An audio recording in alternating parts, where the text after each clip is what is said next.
Welcome back to The Explainer. Today we're unpacking a seriously passionate, and I mean highly intense motivational speech focused entirely on spiritual discipline and the unseen battles of our daily lives. Now, the source material we're looking at today doesn't just offer gentle pat-on-the-back advice. It literally demands your attention, coming right out of the gate with some incredibly heavy questions that challenge the very core of how we operate day to day. When are we going to eliminate every distraction? They deliver this with a raw, undeniable energy to instantly establish the emotional stakes. They're basically asking, when are we going to stop trying to do things entirely in our own strength? When do we completely surrender?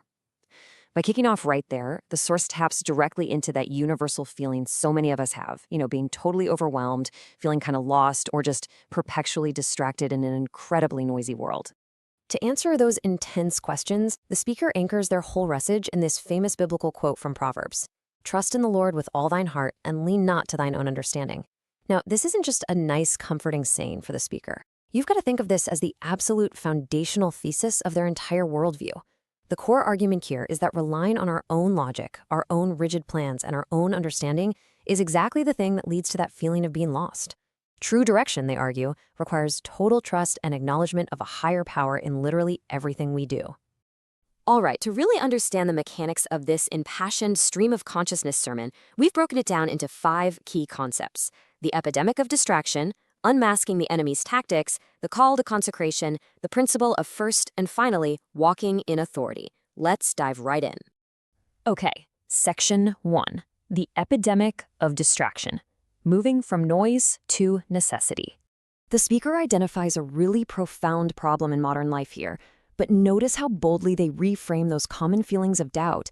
If you feel immobilized, tired, or maybe full of resentment, the speaker argues that actually, it's not because you've lost your purpose. It's not a lack of direction at all. It is simply an epidemic of distraction.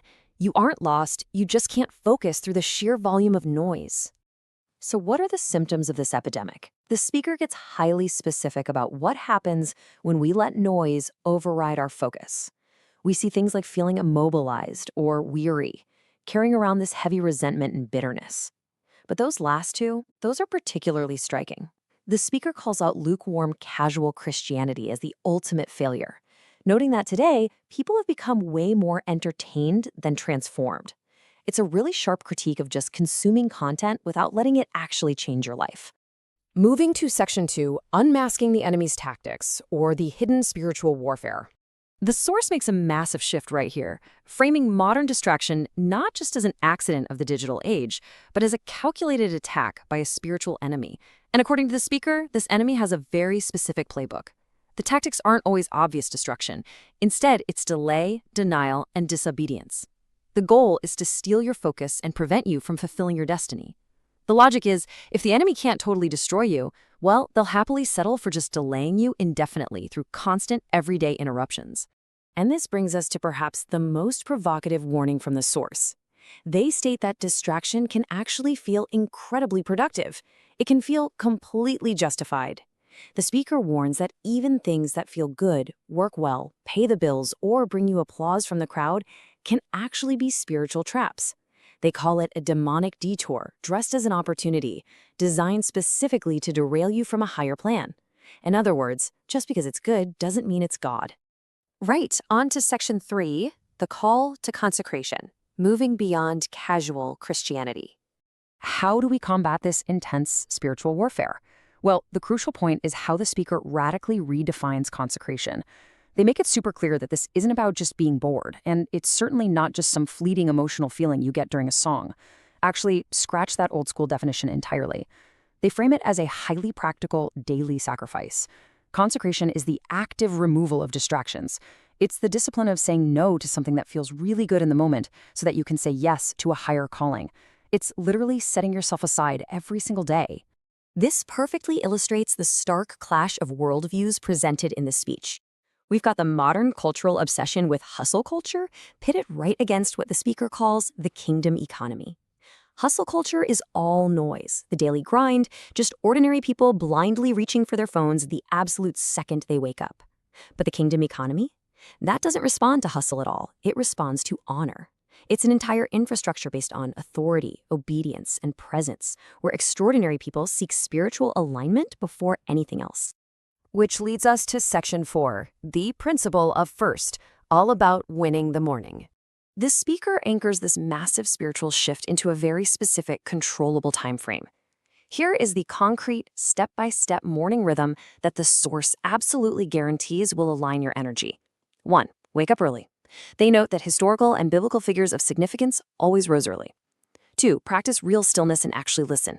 3. Open the text. 4. Pray and worship. And 5. Make verbal declarations. The source argues that this precise rhythm is what aligns your perspective and builds your internal capacity long before you ever have to meet the demands of the world. To really hammer this home, the speaker uses this incredible, striking metaphor. They call the morning a spiritual doorway and the womb of your day. The logic here is simple but incredibly powerful. Whoever speaks to you first in the morning determines the traffic and the chaos of your entire day. If you start your day diving into social media drama, you carry that chaos. If you start your day in spiritual presence, you carry peace. It's all about fiercely protecting your energy from minute one. And finally, Section 5, walking in authority, commanding the day. Let's look at the ultimate reward for those who actually master this daily discipline. I absolutely have to highlight this quote. Peace is not the absence of conflict. It is the presence of God in the midst of the storm. This is absolutely vital to understanding the speaker's message. The goal of all this morning discipline isn't to magically create some easy life with zero problems. No way. Rather, it's about developing the internal grace and the profound capacity to navigate absolute chaos with calm, divine authority. This ultimately builds to the speaker's core promise. By leaving the endless hustle behind and embracing this deep spiritual alignment, the speaker claims you actually attract your destiny. You step into a space of unusual wisdom and favor. You stop just crawling through life surviving, and instead you become a literal difference maker, a game changer, an innovator, a trailblazer who commands the rooms they walk into, all because their foundation was firmly set in the quiet of the morning. The speaker brings their passionate argument to a close by borrowing this famous climactic declaration of faith and resolve from the book of Joshua. After laying out the stakes, the constant distractions, the spiritual warfare, the absolute necessity of the morning routine, they draw a massive line in the sand. As for me and my house, we will serve the Lord.